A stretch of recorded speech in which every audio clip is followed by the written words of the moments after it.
All right, so this is our anthropology final project. So, how this is going to be structured is we're going to go answer the two questions separately. And first of all, for is Postman still relevant? There'll be arguments for why he is and why it's not. And then for how can we use anthropology to understand our mediated world, we're going to break that up into two sections with social media and film.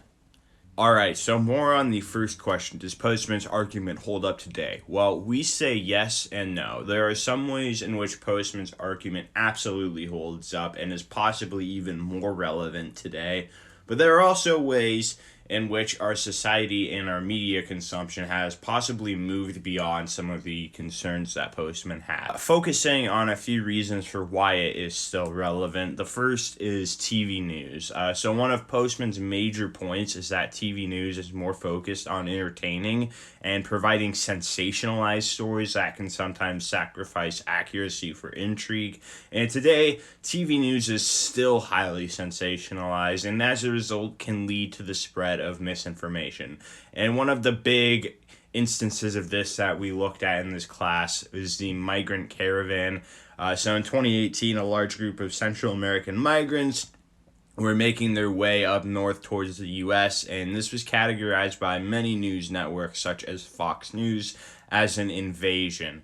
And Fox News in particular used B-roll of migrants moving towards the Mexico-Guatemala border to fabricate a heightened sense of urgency. Many Americans took this to mean that these migrants were at the U.S.-Mexico border, creating fears relating to the Latino threat narrative explained in the Chavez reading as the belief that Latinos can't and won't assimilate into U.S. society. The politicization of major news networks has also contributed to the spread of misinformation. They focus more on the politics behind the story than the actual story itself in order to keep a solid base audience, which is their primary focus. Speaking of politics, the next section that we're going to talk about is political debates. And debates today are still largely viewed through television networks, as they were when Postman wrote this book. And one of his big arguments about these televised debates was that their presentation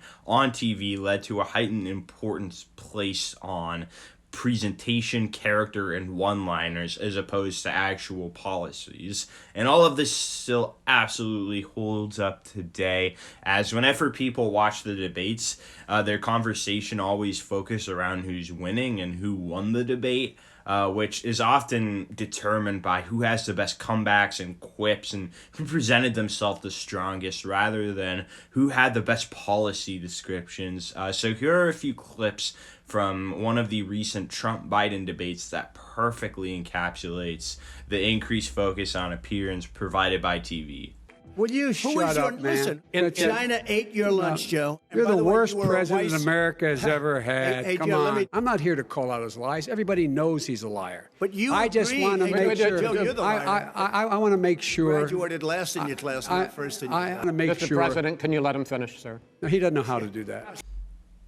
As you can see, the two opponents take every opportunity possible to deliver a one-liner or counterattack against each other. All of these moments are the most heavily broadcast on the internet and TV when talking about debates. So as a result, these debates are more focused on the character of the people instead of the policy, which they should be about. Finally, I want to talk a little bit about late-night TV shows. These late-night talk shows have become a very prominent way that people consume their news today. And these shows are very comedical.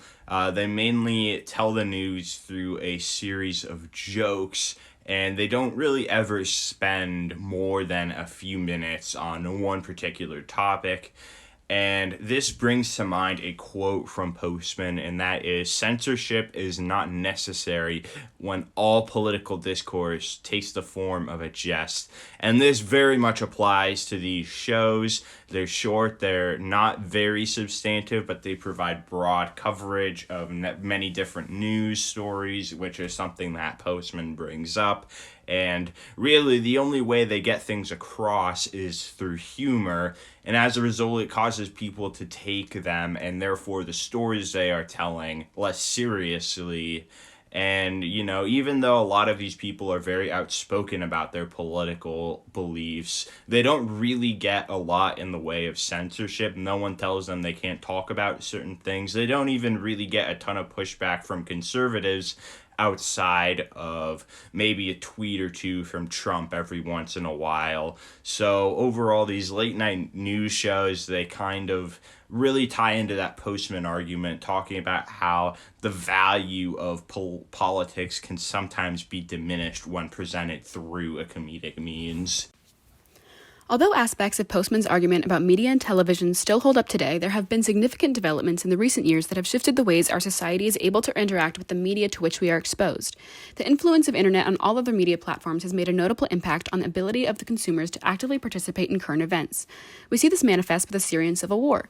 Platforms like Facebook allowed common citizens to share and spread information and take action to invoke change. And the Syrian war and those who remain, Faida M. Tota touches on this as he references a viral photo in which a man in Aleppo sits among debris of his house that has just been bombed. When Postman's book was published, the average citizen's main source of news would very commonly be the television, which provides limited information without as easy of a way to conduct personal research on issues or to fact check. Now, you would almost have to intentionally avoid social media and the internet if you wanted to remain ignorant about current events and social issues. The internet has also changed television as a whole. Whereas Postman's arguments are based in a time centered around cable TV, streaming services like Netflix have become the new norm. A live television show with commercial breaks will provide a different experience than a Netflix show on your computer, for example. Because information now spreads much more quickly and awareness of social issues has skyrocketed, there's now much more accountability not only for individuals, but also for television programs. That is to say that consumers call for more diversity in their programs, for example, which has caused a shift in how certain demographics are represented in television. To use the example of the Black Lives Matter movement this past summer, the internet and social media were at the center of the push for change. It is clear that the widespread awareness of issues surrounding the American Black population has been reflected in the way certain television programs have evolved. For example, The Bachelor has made a significant shift in response to the Black Lives Matter social media movement specifically. After the controversies this summer, the Bachelor franchise announced that they would be introducing the first Black Bachelor, Matt James. The season was not only the most diverse cast the program has ever seen, but it was also considerably more focused on racial issues and conversations about the Black Lives Matter movement, something that would have been atypical in previous seasons. As we can see with the graphs and statistics, the Black Lives Matter social media movement has been monumental in how our society views racial matters. With the substantial influence the internet now has upon our society, television and media have been changed forever. Because consumers have the capacity to be significantly more educated and aware than ever before, television must now reflect this shift to cater to society's new standards, something that Postman's argument neglects. We will now focus on discussing how we can use anthropological concepts, perspectives, and methods to critically analyze and understand our mediated world. We'll do this by examining social media and film as mediums and evaluating their biases. Media has shifted dramatically in recent years thanks to smartphones and social media platforms like Twitter, Facebook, Instagram, Snapchat, and many others. Social media has become a large part of everyday life for most people in today's world, and because of this, it has become a medium for many things such as entertainment, communication, and education. Modern social media has enabled many new opportunities for people to create content with ease. This content creation includes simple things like posting a picture on your Instagram story to creating YouTube videos to spread awareness about injustices. While posting content is a very active participation in social media, consuming that media is also an active experience. While consuming content on social media, you have the ability to like posts, comment on posts, repost, or block content creators on top of posting and searching for new content that you want to see.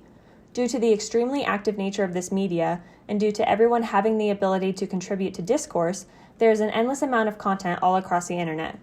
While this has helped amplify the voices of and provide a platform for many people, especially in regards to activism, it has also given people the opportunity to become performative or spread hateful messages.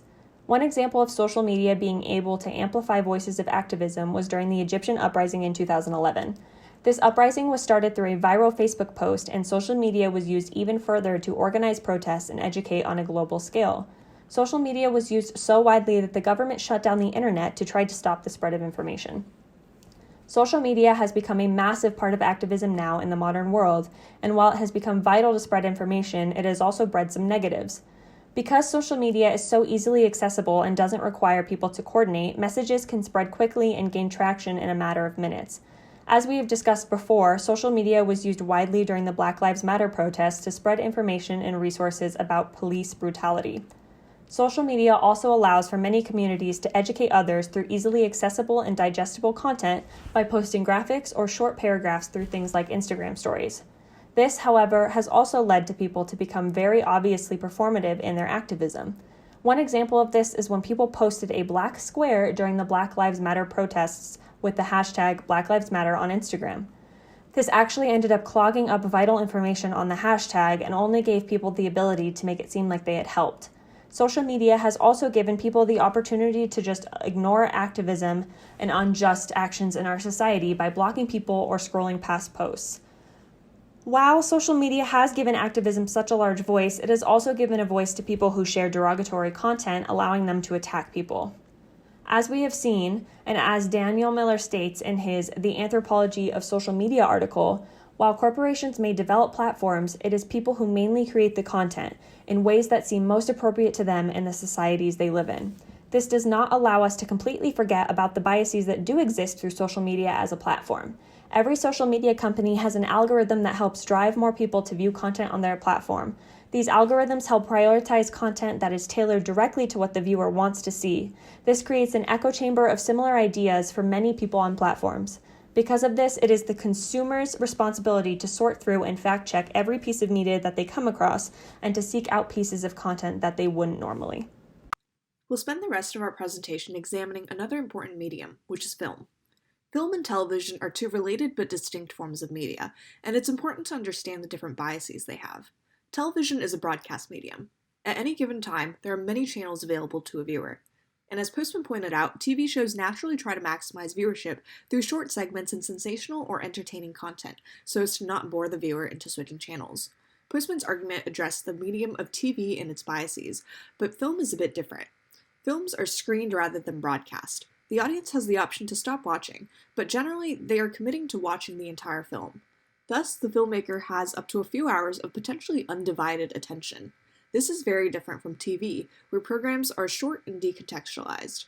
With film, filmmakers have the ability and the time to tell complex stories and to present and support arguments. One important thing to note about film and media in general is that it does not speak for itself. In a paper examining the use of film in anthropology classrooms, Burdett and Godwin emphasize, quote, the importance of context. What we make of any media message depends on what we bring to it and how it is presented to us. They found that, quote, whatever the intended message, viewers often see what they want to see, end quote, which reinforces the idea that media requires context. An example of the ambiguity of media without context is Babies, which is a 2010 documentary-style film with no narration. Some may believe that it presents raw experiences of 4 babies in different cultures. They may view all families equally and focus on the cuteness in the film. But there's still bias inherent in the editing and the content chosen. Audience members may walk away with different ideas about the film. Some might believe that Namibian people are primitive and dirty, and they might believe that the lifestyle and child-rearing habits of this particular family are representative of all African families, which is not true. Which leads to our next topic, film and truth. There are many different types of film. On the highest level, they can be categorized as either fiction or nonfiction. But it's not always easy to categorize films, nor do the categorizations of films necessarily reflect their truthfulness. For example, Rabbit Proof Fence is a feature film that tells a true story, while The Endless Summer is a documentary film following a travel idea that the filmmaker came up with himself. Generally, if there's some real-world element to a film, audiences take it to be true, and to represent the experiences of lots of people. This makes representation in film, and in particular, cultural representation, an important duty. An important ability of film is its capacity to retell narratives and history. This can be done in many ways, critical or corrective, and good or bad. An example of the good is that film can be used to challenge popular understandings of historical or current issues. It provides a platform for unheard or oppressed voices to tell their stories. Some examples of this are films we watched in the nonfiction documentary format: Whitewash, Voice of a Mountain, and For Sama. Whitewash tells the history of surfing from a racial perspective and exposes the racism inherent in the sport. Voice of a Mountain tells both the history and contemporary reality of Guatemalans after the Civil War, giving a platform to the voices of oppressed peoples. With film, more people are required in the production of film, and so more people can also lend their voice to it. We see this in the many interviews in Whitewash and Voice of a Mountain. Film also enables viewers to catch a glimpse of people's realities, which we see in For Sama. Unlike the previous two documentaries, For Sama is an intensely personal story, showing that film has the capacity to be both personal and impersonal. The publicizing of untold narratives can also be done in the fiction format. Examples of this are Rabbit Proof Fence and Moana. Both of these films tell indigenous stories in a fictional format. These stories reshape understandings of history by either countering popular conceptions of history, in the case of Moana, or highlighting incidents that have been largely unknown to the public, in the case of Rabbit Proof Fence. Rabbit Proof Fence is an example of publicizing knowledge about the harsh realities faced by oppressed Aboriginals in the 20th century. As Thorner notes, Rabbit Proof Fence represents a form of indigenous media that explores indigeneity and its role in national histories and present imaginings. While Rabbit Proof Fence is technically a feature film, it depicts a true story, showing that dramatizing actual events is an effective way of portraying a significant degree of truth while eliciting a more emotional response from the audience. On the other hand, Moana is a Disney film that also tells an indigenous story. As an animated film, it takes more liberties with truth. There are lots of fictional elements, and it's complicated by the fact that it's based on Polynesian mythology. But one thing it does portray truthfully is wayfinding, which was previously believed to be implausible. In his article, Finney describes how the Hokulea voyaging canoe has proven that wayfinding was possible. By incorporating this with seriousness, Moana publicizes wayfinding and other elements of Polynesian culture as being legitimate parts of their history. The bad side of film's capacity to reshape understandings is that film can be used to spread misinformation. This is abundant in TV already, but in the film format, misinformation masquerades more heavily as truth. Information can seem more true because the production quality might be higher, and filmmakers have more time and can incorporate more voices to support an argument. Pseudo-documentaries like Plandemic and Loose Change, which is about 9/11 conspiracies, use the documentary format to present false information as fact, attempting to retell history through misinformation. Additionally, in today's technologically advanced and saturated world, the veracity of audio and video clips are called into question. Deepfakes and faked audio of people's voices impact how much truth we can derive from visual media, and how much people can trust what they see. There is definitely more responsibility on the viewer to fact-check the information they consume nowadays. Media also impacts the way we understand the world, which influences our actions. What we see on screen can propel us to act. An example of this is the way media drives tourism. As Paige West writes, quote, "All tourism depends on mediated images to drive consumer desire," end quote. Posts and videos of beautiful places on social media inspire people to travel, but film specifically can also have a powerful impact on touristic desires. This is because film can show the desirable scenery and experiences of people living in or visiting a place. Two examples of this can be seen in the impacts of The Endless Summer and City of God. The Endless Summer depicts two surfers traveling the world in search of the perfect wave. As West writes, quote, "The surf tourism industry depends both on its internal industry-generated and owned media, like surf magazines, documentaries, and websites, and externally produced media, like surfing movies," end quote. The Endless Summer falls in the latter category. Surf media inspires travel through the idea of finding the perfect wave in some exotic and undiscovered part of the world. But as West points out, surfers aren't just looking for a good wave. They're searching for an authentic way of living in a prior and pure self connected to nature. In many ways, they are seeking to escape capitalism through the capitalism of tourism. Media sells them a fantasy that they chase after. But this fantasy also depicts the locals in faraway lands as primitive and happy in a way that both neglects the poverty they face and depicts them as not ready for the modern world. Surfing is an example of how media drives tourism that can perpetuate economic inequality. It also shows how the idea of authentic living is complicated by the media. Another film that inspires tourism is City of God, which tells a story about gangs, drugs, and gun violence in Rio's poverty-stricken favelas. Freire Madero says that many favela tourists come in with a preconceived notion based on City of God and other films, and they come wanting to experience authenticity and the thrill of slight risk. She writes, quote, "Coming from media-saturated societies, tourists are eager for non-mediated experiences of encounter capable of providing an authenticity that's lost in the civilized West." Paradoxically, however, they use these very first-hand encounters as an opportunity to confirm or confront what has been learned from the media, end quote. So just as with the surfing example, tourists here are looking for an authentic experience that is outside of, but very much inspired by the media they consume. This results in a commodification of poverty, and they participate in the same cycle of inequality that perpetuates the favelas themselves. So Endless Summer and City of God show that media shapes the way people understand different parts of the world, which in turn can motivate them to travel in search of authenticity while unknowingly also perpetuating economic inequality. And that brings us to the end of our video. In conclusion, we contended that Postman's argument regarding the decontextualized and entertainment-oriented nature of television still holds today, but that the advent of the internet has enabled audiences to actively create and share media in addition to just consuming content. Additionally, we examined the forms and biases of social media and film to demonstrate the way in which media impacts people's understandings of the world. Today's media environment presents a wealth of information, from which truth is more difficult to discern than ever.